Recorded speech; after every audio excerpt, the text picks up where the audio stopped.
Halo, selamat pagi pemirsa, saya Chandra Dewi kembali hadir menjumpai Anda dalam Cerdas 5 Menit. Dan pagi ini kita akan berbincang mengenai penyakit bawaan. Apa yang dimaksud dengan penyakit bawaan dan apakah bisa di-cover oleh asuransi? Bersama saya di studio Metro Manulife telah hadir Ibu Sri Rahayu Sudarmo, Head of Individual Operation dari PT Asuransi Jiwa Manulife Indonesia. Selamat pagi Ibu Ayu. Selamat pagi Mbak Chandra. Bu Ayu, langsung saja yang bisa dijelaskan yang dimaksud dengan penyakit bawaan itu penyakit apa saja? Oke, penyakit bawaan itu sesuai dengan namanya dibawa oleh janin pada saat dia masih di dalam kandungan.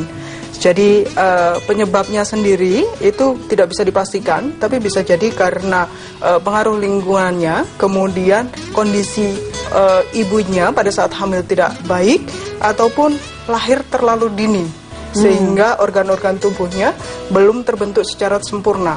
Oke, sebenarnya yang termasuk di kategori penyakit bawaan itu apa? Contoh aja ya, misalnya seperti jantung bocor, atau paru-paru tidak berkembang, atau ada kebutaan sejak lahir. Jadi kita sering mendengar informasi seperti ini, ya, tapi kita kadang-kala tidak tahu bahwa itu adalah penyakit bawaan. Oke, jadi penyakit bawaan ini sebetulnya bisa di-cover oleh asuransi atau tidak ya? Pada umumnya dikecualikan. Dikecualikan? Pada umumnya dikecualikan, atau bahkan untuk kondisi yang tingkat kematiannya sangat tinggi, itu tidak bisa diterima oleh asuransi. Oke, tapi itu kan dikecualikan, tapi memungkinkan tidak memiliki asuransi bagi mereka yang menderita penyakit bawaan ini? Masih bisa mungkin, kayak seperti misalnya cacat kaki. Masih bisa berjalan dengan satu kaki misalnya. Ya. Resiko lebih besar adalah manfaat kecelakaannya. Sementara jiwanya sendiri masih bisa dipertanggungkan. Ya. Nah, bagaimana kemudian kalau bedanya dengan kelainan genetik? Karena ini kadang-kadang orang barangkali belum bisa membedakan yang mana penderita penyakit genetik maupun penyakit bawaan. Bedanya di mana? Oke, kalau namanya penyakit bawaan itu dibawa oleh si penderita, tapi tidak diturunkan. Kalau penyakit genetik itu ada kelainan gen, baik dari orang tuanya, ibunya atau bapaknya, yang akhirnya diturunkan kepada si pembawa ini.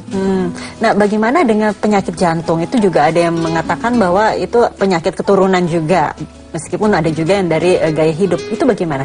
Memungkinkan mendapatkan polis? Penyakit jantung ada faktor risikonya yang bisa dilihat dari riwayat keluarganya. Tapi kebanyakan yang terjadi saat ini kayak penyakit jantung koroner itu lebih ke arah lifestyle sih. Gaya hidupnya terjadi penyumbatan, makannya yang tidak sehat, kurang olahraga teratur, lebih seperti itu. Nah, kalau penyakit karena kelainan genetik itu bisa mendapatkan membeli polis asuransi apa tidak sih? Atau barangkali ada pengecualian tertentu untuk penyakitnya? Selama dinyatakan di dalam surat pengajuan asuransi jiwa, nanti akan kita analisa mana kelainan genetik yang bisa mendapatkan perlindungan asuransi, mana yang tidak. Kayak penyakit genetik berupa buta warna, tidak ada pengaruhnya terhadap risiko misalnya kesehatannya, ataupun risiko hidup matinya, gitu. Tapi kalau kelainan genetik seperti tadi diabetes pada usia muda, itu harus mendapatkan perawatan atau treatment medis yang cukup serius, gitu.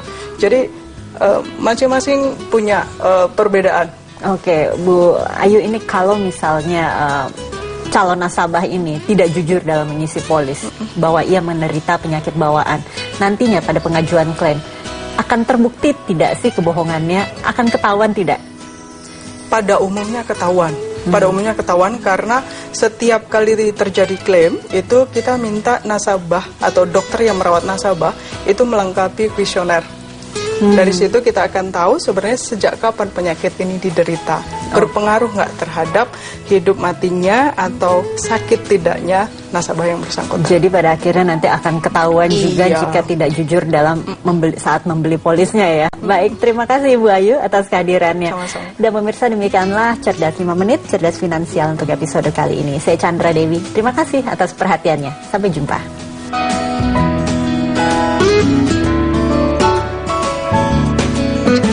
Dipersembahkan oleh